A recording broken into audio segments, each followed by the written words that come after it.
கடல் தாண்டும் பறவைக்கெல்லாம் வழியில் மரங்கள் கிடையாது, ஆனாலும் கண்டம் தாண்டும்.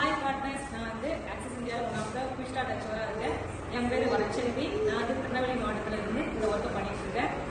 நான் ஒரு ஹவுஸ் ஒய்ஃபாக இருந்து 2 குழந்தைகளை பார்த்துக்கிட்டு இந்த ஒர்க் எடுத்து பண்ணிட்டு இருக்கேன். ஸோ என்னோட முதல் அச்சீவ்மெண்ட்டாக பைக்கு அச்சீவ் பண்ணியிருக்கேன். ரொம்பவே ஹாப்பியாக இருக்குது. இதுக்கு சப்போர்ட்டாக இருந்த என்னோட ஆல் அப்ளைன்ஸ் சீரீஸ் எல்லாருக்கும் என்னோட நன்றிகளை தெரிவிச்சுக்கிறேன். இதுக்கு சப்போர்ட் பண்ண என்னோட ஹஸ்பண்டாக இருக்கட்டும், என்னோட ஃபேமிலி எல்லாருக்கும் நன்றி தெரிவிச்சுக்கிறேன். தேங்க்ஸ். ஹாய் பார்ட்னர்ஸ், இப்போ நம்ம எங்க இருக்கோம்? சூப்பர். சோ இன்னைக்கு நம்மளோட டீமோட ஒன் ஆஃப் த டிவிஎஸ் இருக்கக்கூடிய நம்மளோட வனச்செல்வி மேடம் ரொம்ப சூப்பரா அவங்களுக்கு பிடிச்ச பைக்கை டிவிஎஸ் டெஸ்ட் நினைக்கிறேன். சோ ஒரு சூப்பரான பைக்கை அச்சீவ் பண்ணிருக்காங்க. எப்படி ஃபீல் பண்றீங்க மேடம்? சோ ரொம்ப ஹாப்பியா ஃபீல் பண்றீங்களா? சோ இவங்களை தொடர்ந்து நம்ம டீம்ல நிறைய நபர்கள் அடுத்தடுத்து பைக் அச்சீவ்மெண்ட் பண்ண போறாங்க. சோ பாத்துட்டு இருக்க நீங்களும் சோ இந்த விஷயத்தை பார்த்துட்டு மட்டுமே இருக்கலாமா, இல்ல இது என்னன்னு தெரிஞ்சுக்கிட்டு நம்மளும் மேலே ஒர்க் அவுட் பண்ணி நமக்கு பிடிச்ச பைக்கை நமக்கு பிடிச்ச விஷயங்களை அச்சீவ் பண்ணலாமா அப்படிங்கறத பிளான் பண்ணிட்டு ஒர்க் அவுட் பண்ணுங்க. Wish you all the best. Thanks so much.